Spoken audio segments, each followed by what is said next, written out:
I live right next to a Navajo reservation and have made friends with many of the people there my age. We like to hang out, play video games, and just be normal teens. I walk over a lot since my best friend lives a little less than a mile away from me. This isn't a long trek and usually only takes me about 25 to 30 minutes.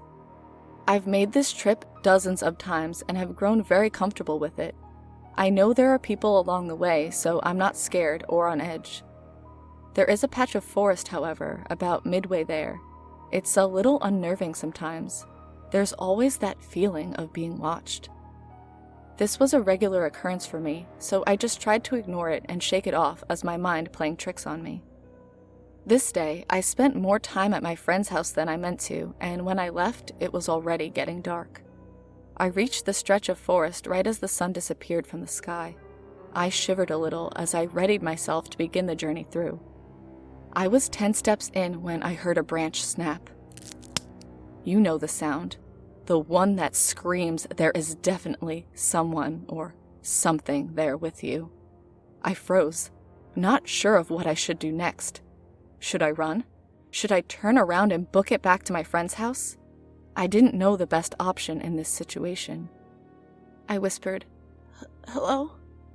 hearing my voice crack as the words fell from my lips. I don't know why I even opened my mouth, but it was out there, so I listened for any reply. My heart sank when the answer came back in the sound of my voice. "Hello?" I started to breathe too fast. My heart pounded against my chest. I felt like I might faint. "Hello?" My voice came again, but not from my mouth.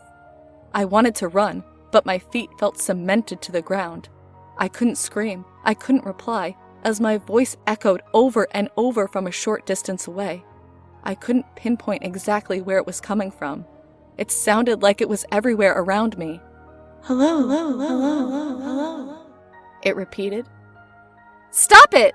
I finally managed to tear from my lips. Everything went silent. For a long minute, nothing happened. The air grew stale, and I realized for the first time that there was no typical forest sounds. There were no bugs, no frogs or crickets, nothing. I stood there terrified, waiting to see what would happen next. "Stop it!" it mimicked back. I'd had enough and was willing my heavy legs to move. Before I could take a step, I heard rustling in the bushes 20 feet to my left. I watched in horror as a deer head with huge antlers protruded through the brush. As it came further out and stood up on twos, I took off. I flew out of those woods and all the way home in record time. I said nothing to my mom when I got there. I just went up to my room, laid down, and thought about what happened. My mother came in at some point and asked me if everything was all right. I replied that yes, I was just tired. I don't know why I didn't tell her. I guess I might have been afraid of how she would react. I called my friend and told him everything. He freaked out and told me that no matter what happened that night, to not reply or look out my window. This terrified me even more. He said to call him the next morning and he would explain more, as that he had to speak to his grandfather as soon as possible. That night I didn't sleep at all. I stayed awake listening to every little sound the night brought. Around 3 o'clock a.m., just as I was about to drift off, the air changed, the night sounds quieted. I felt my heart begin to pound. I lay there and waited, pulling the covers up over my head like a child, far too scared to move. It came after a long moment. "Hello?" I cried. It was all I could do. "Hello?" "Stop it!" It mocked what I had said in the woods again. It was terrifying enough when it copied what I said, but then it did something new. It called my name. "Amy." My mother's voice. "Amy, Amy, come here." "Hello?" "Stop it!" My voice again. For the rest of the night, the creature outside my window called my name in my mother's voice and repeated what I said in the woods over and over. "Amy, Amy, Amy, Amy, Amy, come here. Hello? Stop it." In the morning, when the sun broke through the dark, it finally stopped. I fell into a fitful sleep. I woke around 12 to my friend calling to tell me he had spoken to his grandfather and could explain what happened to me. He said there was a creature they called the Yi-na-lushi, he who goes on all fours, or a skinwalker. He explained that it was an evil witch that used dark magic to transform into an animal with the attributes it required, and that it had caught my scent and knew me now. I was also given a warning, that since it knew me, it would always follow me, that I would always have to be careful. Last night I heard scratching on my window, then a low hum. The creature began saying my name again, but also adding in things I hadn't said in my mother's voice. At one point, it started calling my name, but drawing it out really far like, Amy. It tried to get me to come outside or to open the door and let it in my house. This went on all night. At this point, I feel like I'm going crazy. I don't know what to do.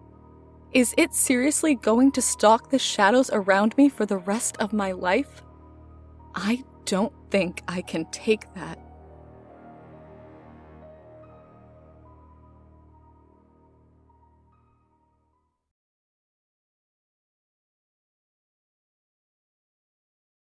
I'm not really into the paranormal, but I had an experience about 10 years ago that I've never been able to explain. It was fall of 2006. I was making the 2-hour drive home from university along rural country roads in northern Minnesota. The roads along this route are paved and ditches are well maintained. The land just off the right of way is forested. For anyone curious, this was on Country Road 58, near Two Inlets, Minnesota. I was in a section of roadway with nice long winding turns. Very fun driving. It was just dark enough at the time to need headlights to see. As I came around one of these winding turns, the beam of my headlights caught a humanoid figure standing in the long grass of the ditch, maybe 50 feet in front of my car. As my car turned and my lights shone upon it, the thing strode gracefully, but quickly, the 20 or 30 feet into the woods, just off the right of way. The thing was at least 7 feet tall, taller than any normal man, but standing naturally erect. Definitely not an animal. It was grey, with no hair and very thin enough to see its joints practically. It walked so quickly and gracefully, I've never seen anything like it. Wildlife typical to that area are bears, deer, rabbits, and the occasional wolf, but I can't think of anything that explains what I saw. After I saw that thing, I contemplated turning the car around and having another look, or maybe find some tracks, but I was in full freak-out mode, so I just kept driving. I was pretty shaken up when I made it home. I tried looking online as best I could to see if I could match it, and the closest description I can come to would be that of a skinwalker.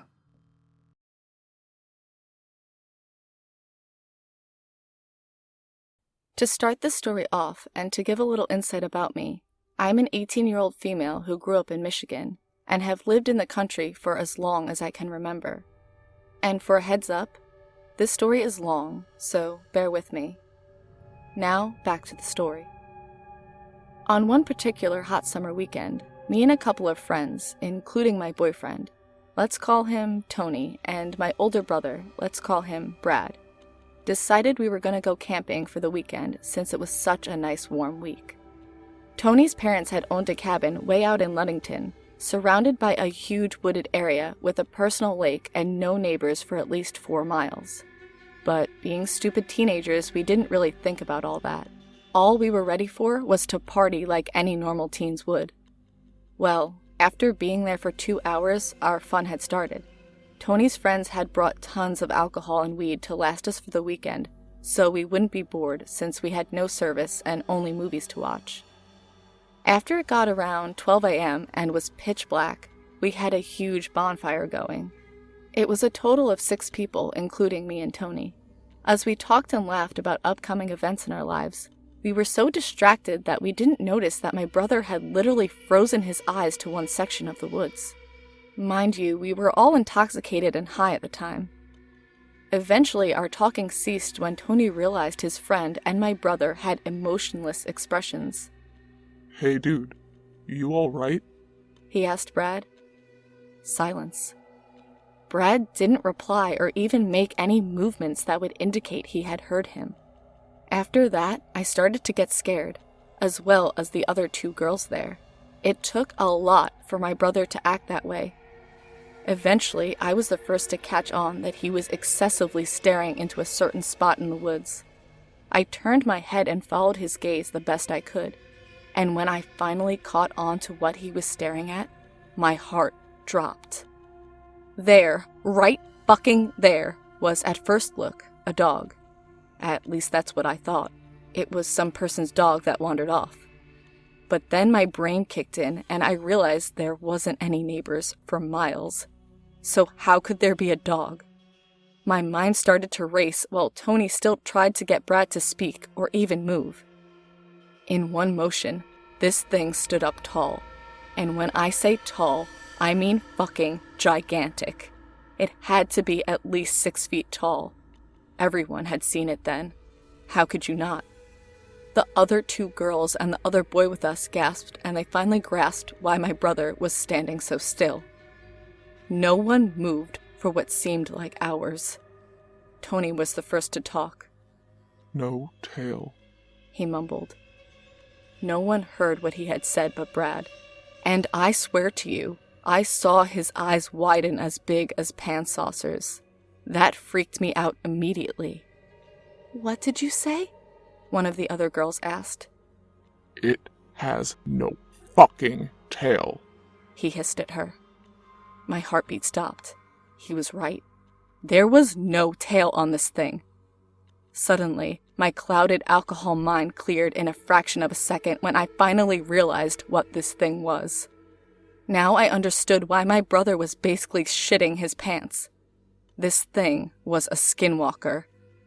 My instincts kicked in right then and there, but before I could nope the fuck out of there, the thing took off, leaving a terrible stench like rotting meat before screaming inhuman-like. The sound was enough to scare the fuck out of everyone. My brother was the first up out of his chair and started shouting native words to the creature, which is why I told everyone to get the fuck inside. No one questioned me when they had seen just how dead serious I was, especially Tony. He's never seen me so scared and he knew it was a bad situation. We all hightailed it into the cabin with my brother in tow, still shouting native words at the creature, which seemed to keep it at bay, while it gave us enough time to get inside. He slammed and locked the door before turning off all the lights and grabbing a special ash from the kitchen counters and started throwing it at every window and door while chanting. Of course he had everyone freaked out and basically in tears at that moment. After he was done, no one said a word for a long time, all of us still in shock. He grabbed our dad's pistol and had it posted by him for hours. Everyone was entirely too shaken up to even question what happened. We must have fallen asleep eventually, because I woke up to my brother packing all our stuff into the 2 cars early in the morning. I understood why. We had native family. We knew what we were dealing with, and we knew it would come back and maybe not alone. Before we left, I did a blessing on the cabin and spoke a few calming words to the still very freaked out girls. We left as soon as everything was packed up. To this day, we still haven't explained exactly to our friends what happened that night, and they never bothered to ask us either.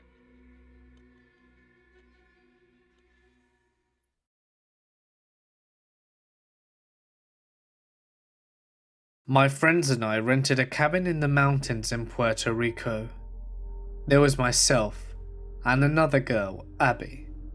Then 4 guys, my brother Steve, Abby's brother Dave, and our 2 boyfriends Danny and Carl. The cabin belonged to a family friend of Carl's, so we arrive and everything is stocked up. Fridge is full and the cupboards are as well. Result: we straight away dump our stuff into the hallway, not even bothering to check the rooms and grab a beer. It had been a long trip, and we wanted to relax and unwind first. We even started the fire. After dinner, we all went outside to look at the stars for some time. I seriously couldn't get over how clear and beautiful it was outside. It looked like we were the only cabin that was occupied. Through the tall trees, we could see another cabin, but it didn't have its lights on, so we assumed it must be empty. We get back inside and open more beer and start to play cards. We were all laughing and having a great time when Carl told us to be quiet and held his hand out. "Whatever, dude. No one likes a sore loser," Dave taunted. Carl responded that he was being serious and told us to be quiet again. What we could hear sounded like hooves on the roof. It sounded like something was taking a massive stride and walking back and forth. It must be some animal, with our cabin being the only one with heat and lights. Maybe it attracted some. I suggested this while shrugging and sipping at my beer. Abby shrieks, "Oh my god, what if it's a bear? Can a bear get up there?" And they said they will try and go outside to scare whatever it was away. Abby and I were just left warming ourselves by the fire. Not even 2 minutes later, they called us outside to show us that nothing was on the roof. We even stepped back a couple of feet to get a clearer view of the roof, and they were right. Nothing was there. I laughed at Abby, saying that a flying bear was the culprit, and turned to go back inside. Then he stopped by putting his hand above the door. He was staring at the trees. Everyone else was standing still, frozen, looking into the direction that Danny was. I followed his gaze. In the tree right near the clearing of the cabin, I could make out 2 men. They looked like they had hooves on their lower feet and were squatting holding branches. I just thought at first it was the way the trees were designed. But, it being dark, our eyes played tricks on us and made us see things that weren't really there. I focused on them again. The one closest to us moved its arm to get a better grip of the branch above its head as they continued to stare down at us. We double-locked the door. I quickly turned off the only light we had, and all that remained was the warm glow of the fire reflecting onto our terrified faces. We honestly had beer, vodka, and took to eating breakfast cereal out the box as we were too scared to head to the kitchen, where there was a window that had no blinds or curtains. Thank God we didn't open it earlier that day. We heard scratching and banging on the front door most of the night. The scratching echoed from the kitchen and the hallway, then immediately was start on the front door straight after. The sound on the roof came back as well, and no one slept that night. In the morning we all got the hell out of there. We took to staying in some really shitty rundown 2-star hotel, but anything is better than that cabin.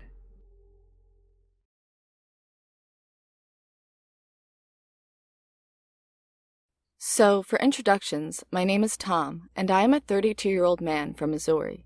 I am half Irish and half Cherokee. My great-great-grandmother was a Cherokee princess that was actually marched on the Trail of Tears way back. As such, I have always been fascinated by Native American lore and such. Now, this story takes place back in summer of 2006. I was 21 at the time. Freshly 21, might I add. And I was just coming out of a huge mistake of a marriage, and I was feeling restless. During my marriage, I had lived up in Indiana, and once I got back to Missouri, I was miserable, and I just wanted to go somewhere. Anywhere, really. Back in these days, I was far more active and present online than I am today, and I had friends all over the globe that I talked to regularly. One such friend was a guy we'll call Jason for the story. Jason was a year older than me and lived with his family on a ranch out in Montana. I'd known Jason for a long time, and we had spent hours gaming together and just chatting online. We also scoured the darker corners of the web, just looking for messed up and creepy stuff. Jason and I had known each other for several years, to the point I was passingly familiar with his parents, who were some of the sweetest people you could ever hope to meet. Knowing all the drama that was going on in my life at the time, Jason offered to send me a bus ticket to come up to Montana and spend time on his parents' ranch. I was very much into the outdoors thing at the time and loved working on a farm-type environment, so I readily agreed. This was just the thing I needed to get my head right and to sort through all the noise that was going on in there at the time. The bus ride was uneventful, and I slept most of the way there. I got into Bozeman around 9 p.m. It was late, so when I met Jason at the station, we went straight to the ranch, had a quick beer together, and did the usual catching up bullshit. Then we both crashed, ready to get to work the next day. Jason's dad greeted us cheerily at the breakfast table the next morning, and we were both just as eager to get out and get to work. His dad informed us that while Jason was picking me up the night before, he had heard coyotes out in the distance, coming from the in-general area where the flock was currently grazing.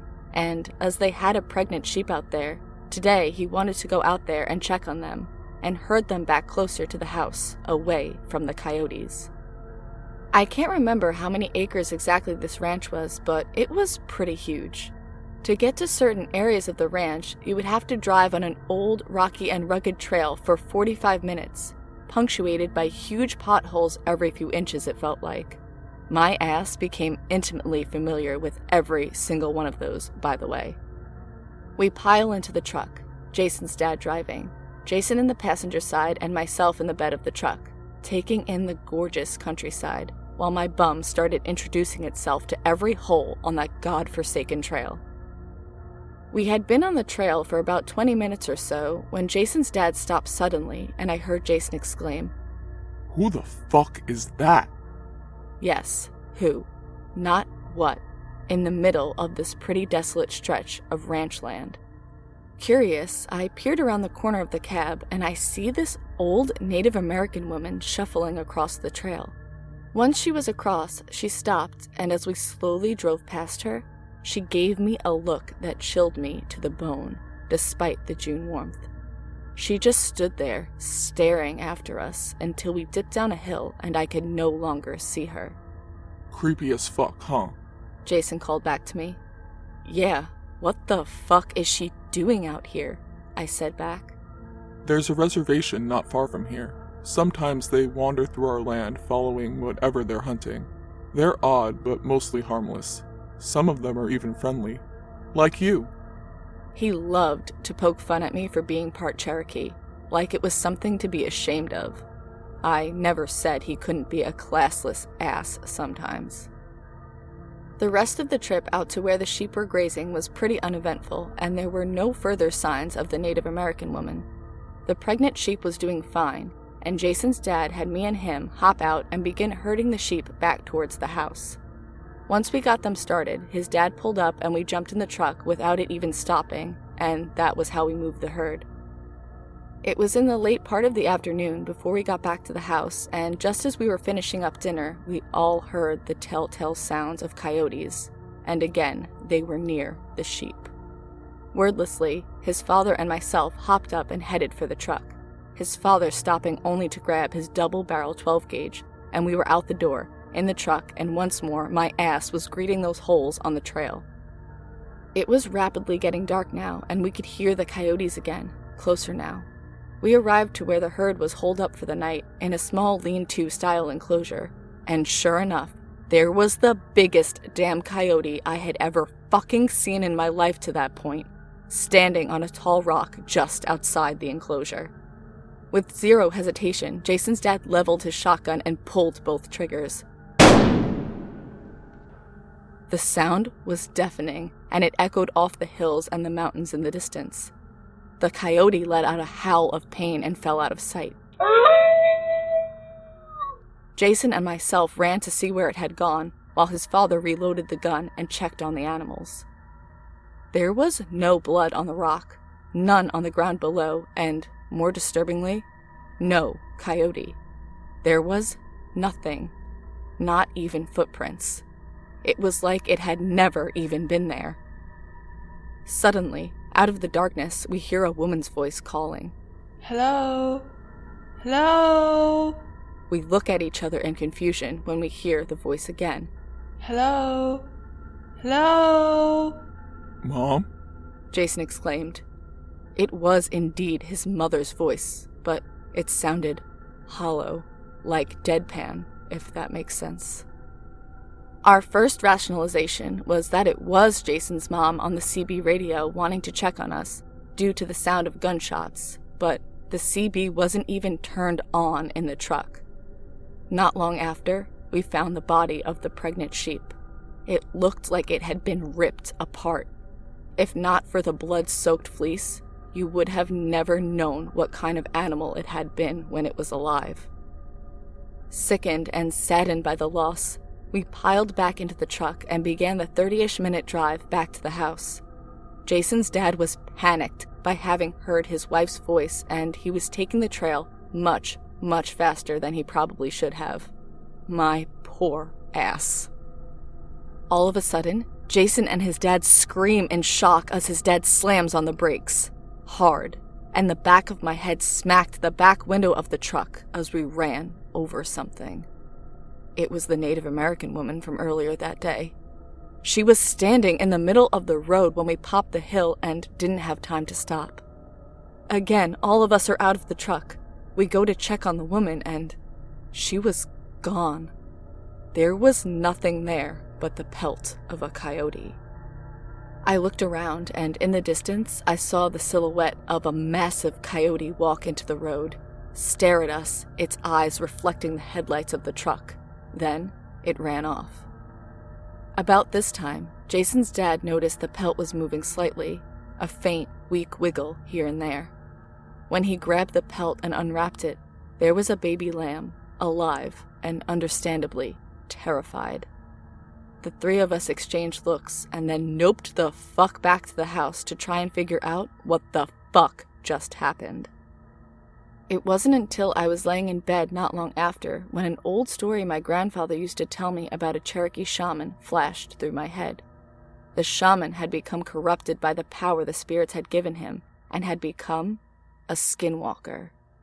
To this day, I'm convinced that the old Native American woman we saw was just that, a skinwalker. I stayed on the ranch for most of the summer, and no more weird events like that happened, and there were no more coyotes going after the herd of sheep either. Oh, and the baby lamb survived. Jason's mother bottle-fed it until it was big enough to be put out with the rest of the flock. So, all's well that ends well, I guess.